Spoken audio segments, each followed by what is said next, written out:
여러분, 우리가 이미 살펴본 대로 이 느부갓네살이 불길한 꿈을 꾸게 되자 그것을 알기 위해서 바벨론의 모든 지혜자들을 모아서 그것을 알아내려고 했습니다. 그런데 그들은 알 수가 없었어요. 그렇게 되자 이 화가 난 느부갓네살 왕이 바벨론의 모든 지혜자들을 처형하라고 명하게 됩니다. 그런데 그 처형 명단에 다니엘과 그 세 친구들도 포함되어 있었다는 것이에요. 이런 위기의 상황 앞에 다니엘과 세 친구들은 마음을 모아서 하나님 앞에 간구하게 됩니다. 그리고 하나님의 응답을 얻게 되죠. 우리는 이 말씀을 통해서 우리 믿는 사람들은 위기 앞에 두려워하는 것이 아니라 하나님을 붙들고 주님의 뜻을 구할 수 있어야 한다는 것이에요. 위기는 하나님의 역사가 이루어지는 타임이라는 것입니다. 하나님께서는 그 위기를 통하여서 하나님의 사람들을 세워가시고 또 하나님의 역사를 그 하나님의 사람들을 통해서 이루어 가신다는 것을 우리는 알 수가 있었습니다. 오늘 본문은 느부갓네살 왕 앞에 서게 된 다니엘이 하나님께서 환상으로 보여주신 그 꿈의 내용과 해석을 왕에게 설명하는 그 장면을 배경으로 하고 있습니다. 하나님께서 환상으로 그 비밀을 보여주시자 다니엘이 제일 처음에 한 것이 무엇입니까? 하나님을 찬양하는 것이었어요. 그 다음 이 군의대장 아리옥을 찾아가서 왕 앞으로 자기를 데려가면 자기가 그 꿈의 내용과 해몽을 왕에게 알려드리겠다고 말했습니다. 그래서 이 아리옥이 다니엘을 데리고 느부갓네살 왕 앞에 가게 되죠. 이 아리옥으로부터 이 유다로부터 온 포로 출신의 젊은이가 왕의 꿈의 내용과 해석에 대해서 알려드리겠다고 말하자 이 처음에 느부갓네살 왕은 그것을 믿는 눈초리가 아니었어요. 여러분, 그럴 수밖에 없는 것이 그 내노라 하던 그 바벨론의 모든 지혜자들, 마법사, 주술사, 점성가들 다 모아놓고 그것을 알아내려고 했지만 알 수 없었던 거예요. 그런데 이 어린 소년이 그것을 알려주겠다고 하니까 그것을 믿을 수가 없었던 것이에요. 그때 다니엘이 어떻게 말합니까? 그 누구도, 이 세상에 그 누구도 그 비밀을 알 수 없다. 그 비밀을 알 수 있는 분은 오직 한 분, 하나님이시다. 그렇게 말씀하는 거예요. 그 말은 뭐냐면 내가 어떤 신묘한 능력이 있어서 그것을 아는 것이 아니라 내가 믿는 하나님께서 그것을 보여주시고 알려주셨다는 것을 말하는 것입니다. 다른 말로 하면 이 느부갓네살 왕 앞에서 하나님의 능력과 영광을 선포하는 것이에요. 여러분, 하나님의 사람은 어떤 상황 속에서도 하나님의 역사를 선포하는 사람입니다. 그리고 그 하나님의 사람은 자기 자신이 아닌 하나님만을 드러내는 사람입니다. 이 다니엘의 설명에 의하면 느부갓네살이 꿈을 꾸게 된 동기를 우리는 알 수가 있습니다. 이 느부갓네살이 침상에 누워서 자기가 세운 제국의 장래 일을 생각하면서 계획하면서 지금 잠을 청하고 있었다는 거예요. 잠자리에 누웠는데 누워서 생각해 보니까 자기 자신과 이 바벨론 제국이 너무 대단한 것 같아요. 지금 자기 손으로 세계 최고의 제국을 세웠으니까 누워서도 흐뭇하고 뿌듯한 거예요. 그러면서 아마 그런 생각을 했겠죠. 이 제국을 어떻게 하면 영원토록 세워갈 것인가? 내가 어떻게 하면 영원토록 이 제국을 다스릴 것인가?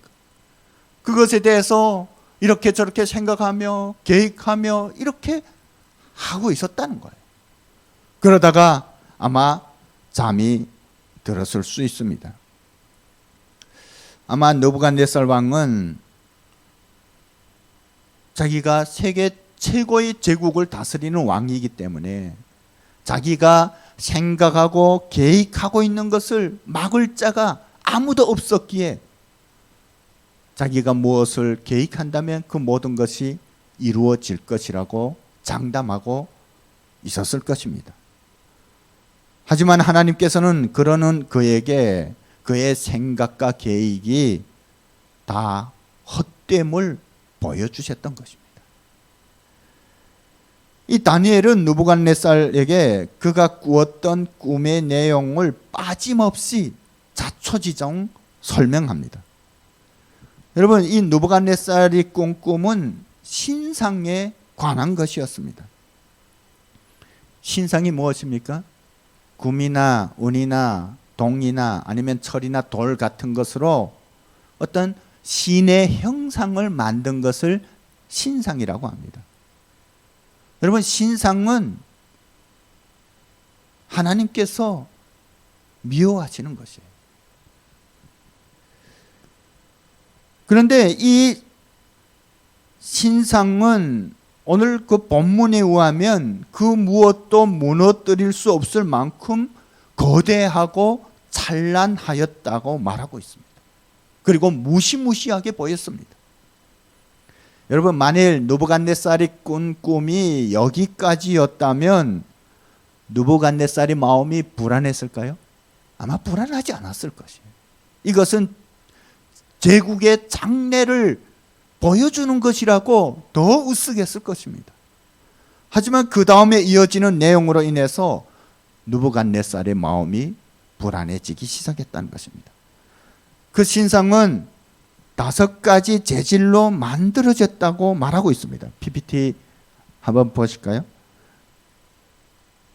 이 신상이 느부갓네살이나 세상 사람들이 좋아하는 그 금으로 다 만들어지면 좋겠는데 가만히 보니까 5가지 재질로 만들어진 거예요. 머리는 금인데 이 가슴과 팔은 은으로 되어 있었습니다. 그리고 배와 넓적다리는 허벅지는 성동으로 되어 있었어요. 그리고 종아리는 쇠로 되어 있었고 발은 쇠와 흙이 섞여 있었다는 거 그렇게 말씀하고 있습니다.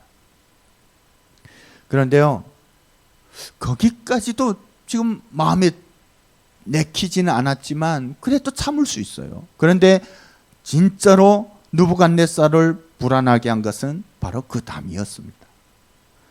34절 말씀처럼 아무도 손대지 않은 돌이, 이것을 개역 한글판에서는 뜨인 돌이라고 했어요.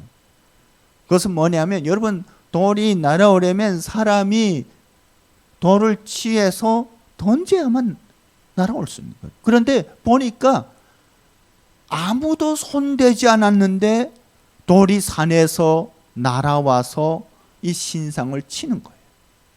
제일 아래쪽에 있는 진흙과 새로 섞여진 그 발을 치니까 그 신상이 와그름 무너지고 가루가 되더니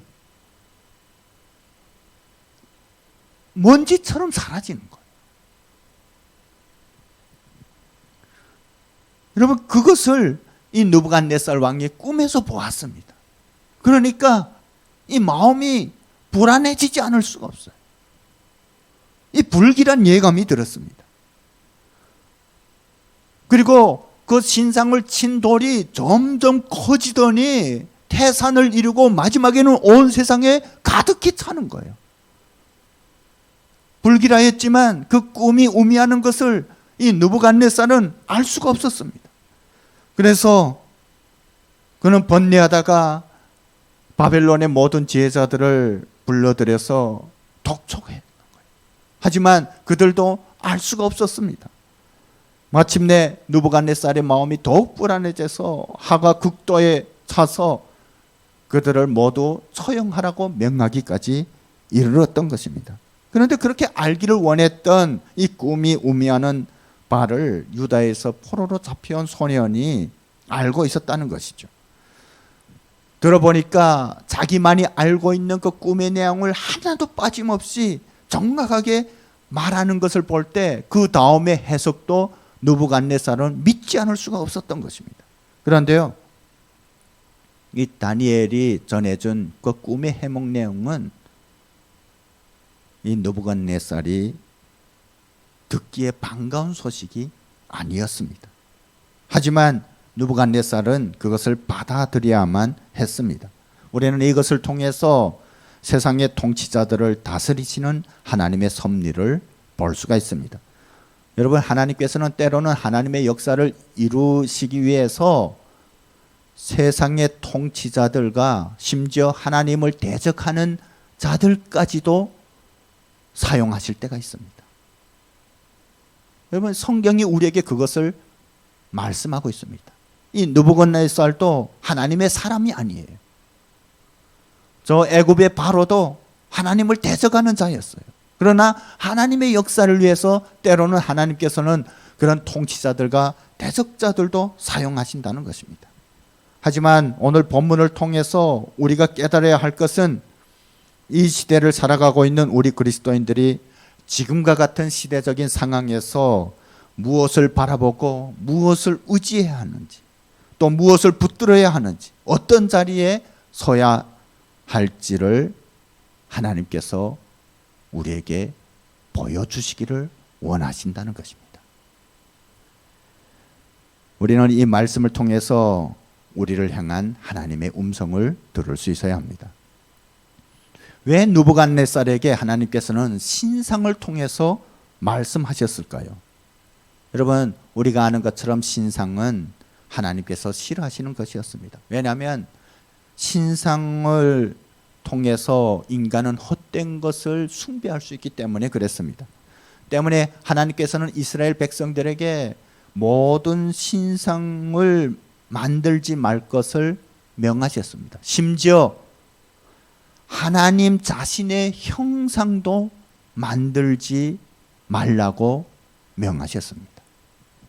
출애굽기 20장 23절 말씀을 함께 보겠습니다. 시작. 너희는 나를 비겨서 은이나 금으로나 너희를 위하여 신상을 만들지 말고. 여러분, 하나님은 살아계시는 분이세요. 인간은 그러나 눈에 보이는 것을 원합니다. 하나님은 영이시지만 인간은 눈에 보이는 것만 신뢰하려고 하는 거예요. 그것이 인간의 죄악된 속성이에요. 그래서 어떤 하나님을 빗대서 어떤 신상을 만들지라도 살아계신 하나님을 알 수가 없다는 거예요. 오히려 그 헛된 죽어있는 인간의 손으로 만든 그것을 숭배하게 될 수 있다는 것이죠. 여러분, 저 북한 땅에 가득 세워진 김씨 부자의 동상도 바로 이런 신상이에요. 이 김씨 일가는 자기들이 하나님 자리에 앉아가지고 북한 곳곳에 동상을 세워놓고 북한 주민들로 하여금 그것을 숭배하게 만드는 것입니다.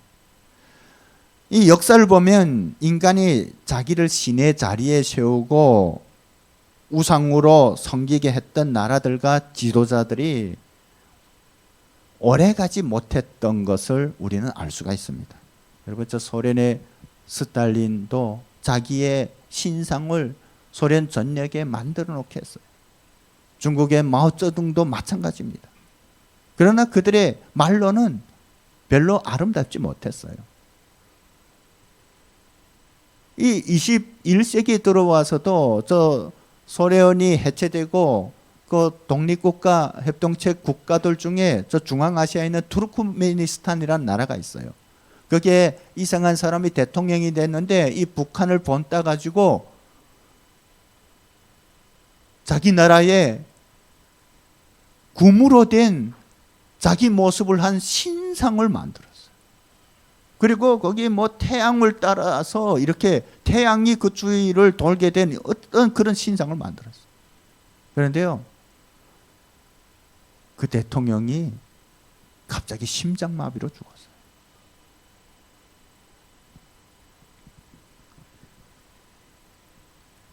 결국은 북한도 오래가지 못할 것입니다.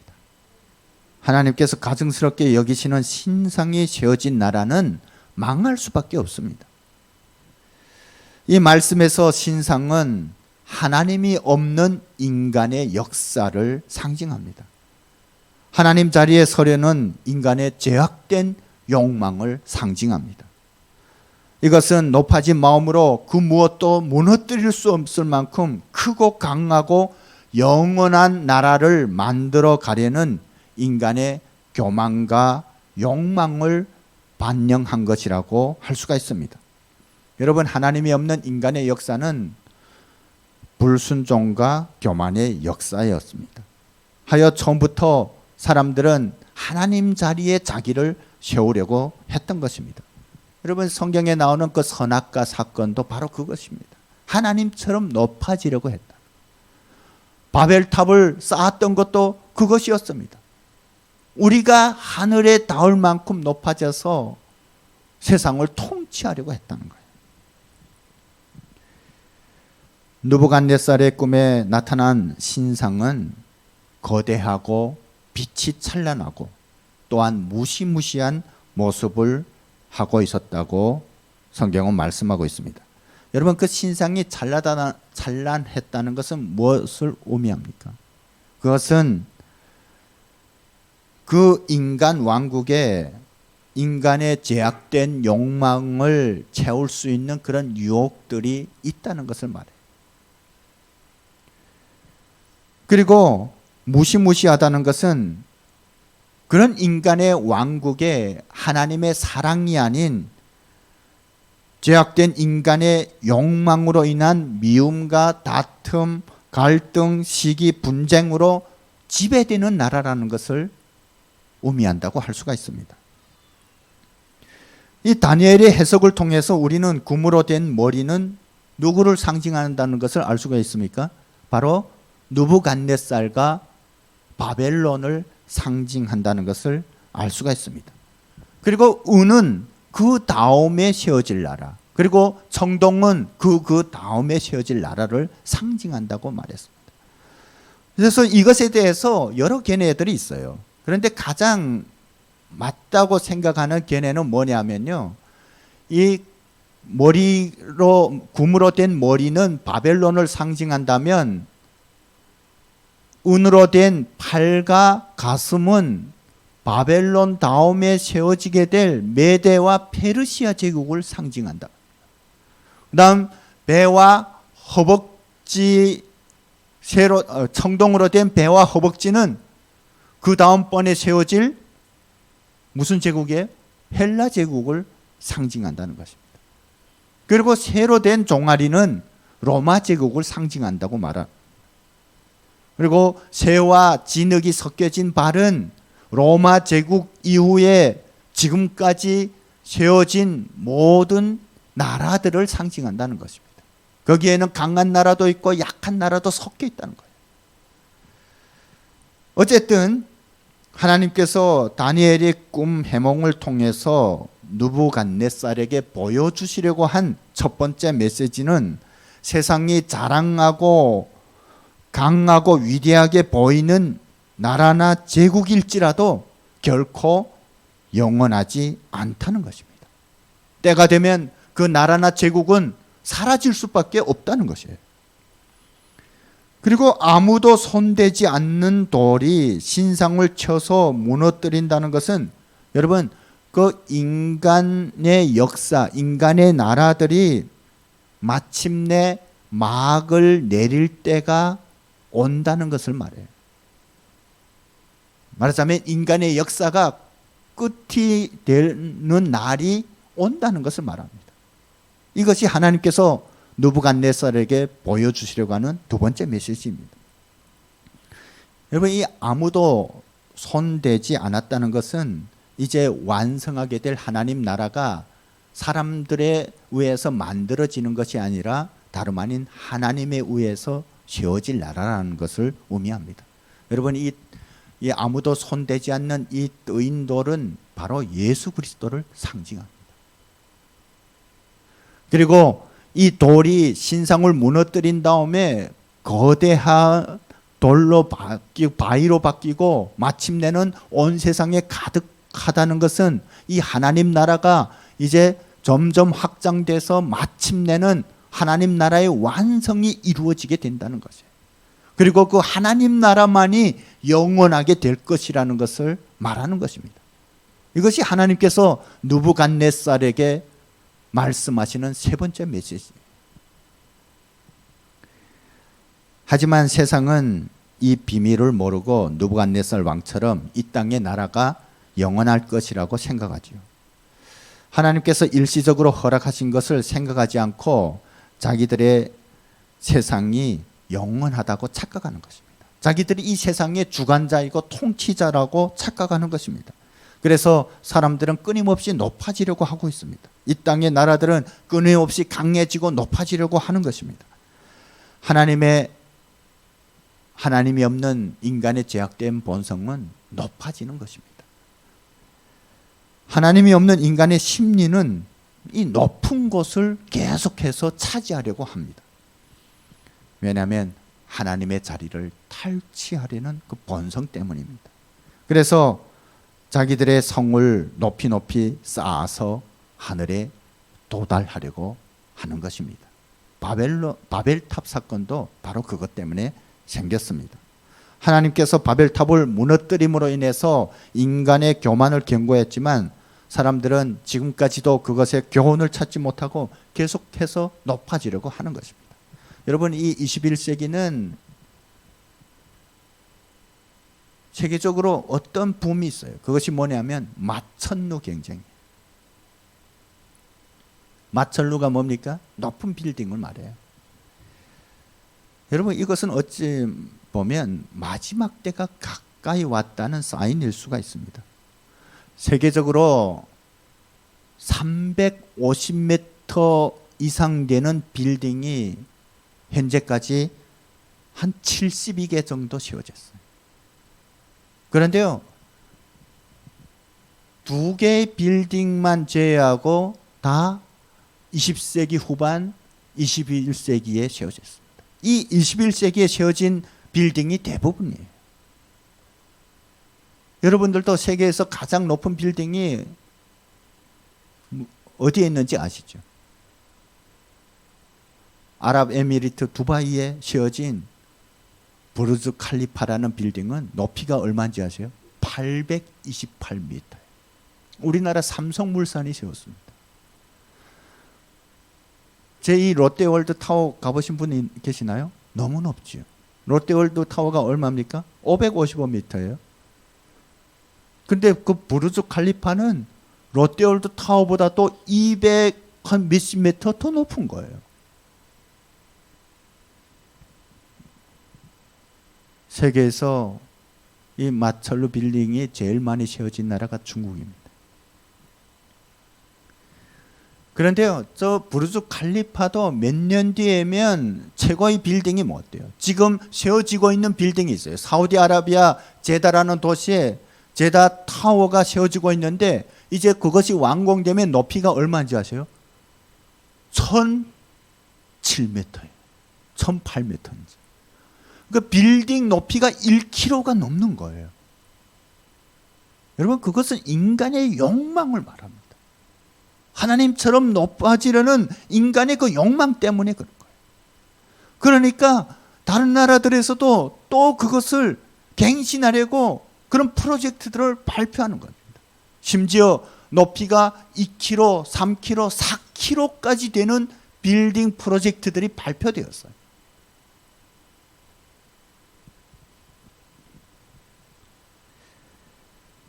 그러나 인간이 높이 올라간다고 해서 이 세상 나라가 영원할까요? 하늘에 닿으면 인간이 영생을 누리게 될까요? 마치 높이 올라가면 모든 것이 영원할 것이라고 생각하면서 사람들은 높이 높이 치솟아 오르려고 합니다. 그럴지라도 이 땅의 나라는 때가 되면 사라질 수밖에 없다고 성경은 말씀하고 있습니다. 아무리 강한 나라일지라도 때가 되면 사라질 수밖에 없다는 것을 성경은 물론 역사가 우리에게 증명하고 있습니다. 하나님께서는 인간 왕국의 흥망성쇠도 다 하나님의 손에 달렸다고 말씀하십니다. 지금 느부갓네살이 통치하는 것도 바로 느부갓네살이 잘나서가 아니라 하나님께서 허락하셨기 때문이라는 것이에요. 하지만 이 땅의 나라와 제국들은 하나님의 역사를 위해서 잠시 동안 허락되었지만 때가 되면 사라질 수밖에 없고 마침내는 하나님의 나라만이 영원하게 될 것이라는 것입니다. 여러분, 이 말씀의 예언과 같이 역사는 그대로 흘러왔습니다. 여러분, 이 예언이 이루어지기 전에, 이 예언이 발표될 때는 그 로마 제국이 세워지기 수백 년 전이에요. 헬라 제국이 세워지기 수백 년 전에 있었던 일이에요. 그런데 어떻게 되었습니까? 정말 이 예언 말씀처럼 바벨론과 페르시아와 헬라 제국과 로마 제국도 그 강대하던 나라들, 세계를 호령하던 나라들도 다 사라졌어요. 여러분, 세계를 주름잡던 그 몽고 제국, 칭기스칸 제국도 때가 되니까 사라졌어요. 그 강대하던 소련도 여러분 힘없이 무너지는 것을 우리는 보았습니다. 지금 두 강대국이 힘겨루기를 하고 있습니다. 마치 이 나라들이 영원할 것처럼 그렇게 목소리를 높이면서 과시하면서 힘겨루기를 하고 있어요. 그러나 그 두 강대국도 때가 되면 사라질 수밖에 없다는 것입니다.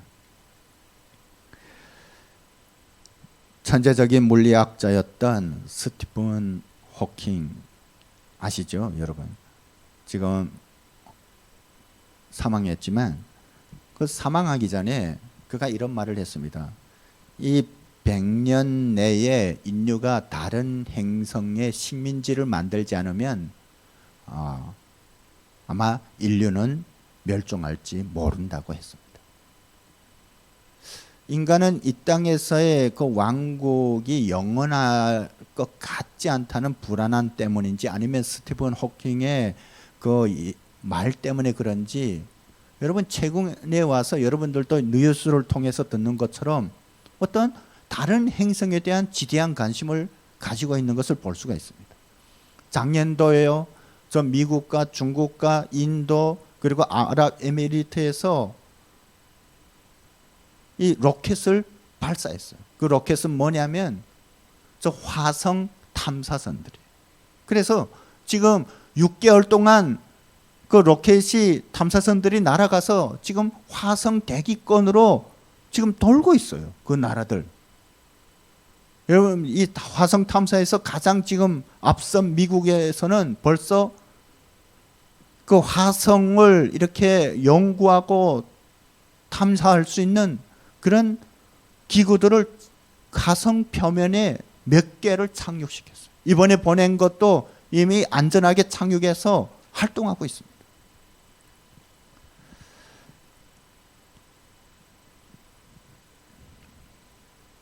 테슬라 이 창업주인 일론 머스크가 그렇게 호언장담했습니다. 2050년에 100만 명의 인류를 화성으로 이주시키겠다.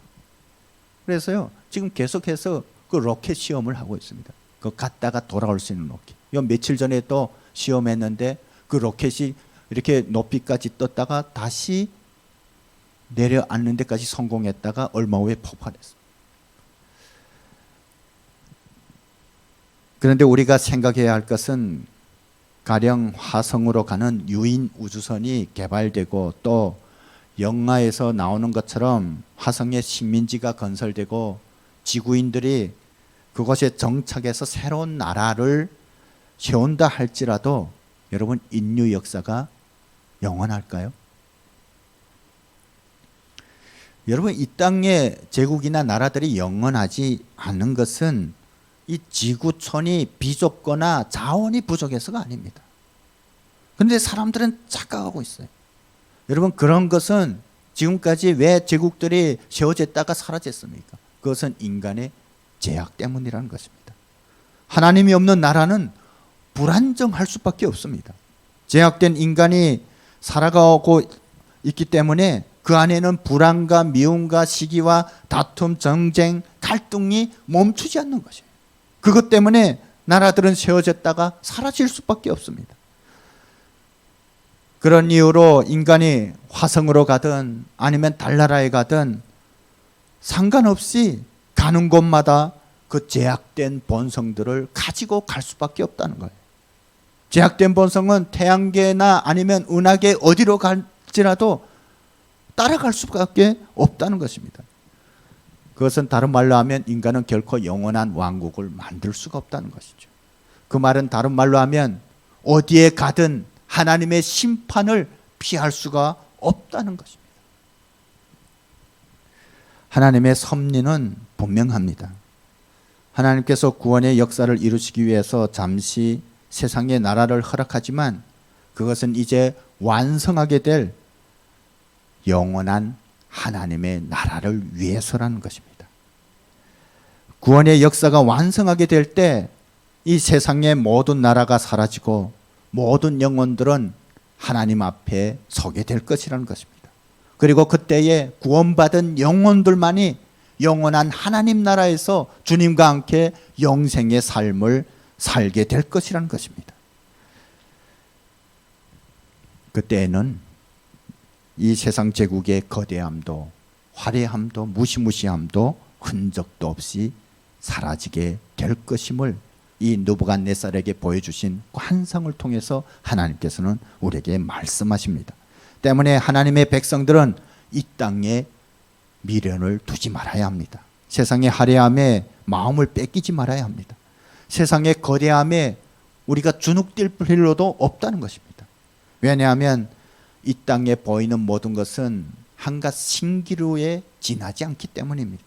이제 마침내 남게 될 것은 영원한 하나님 나라라는 것이에요.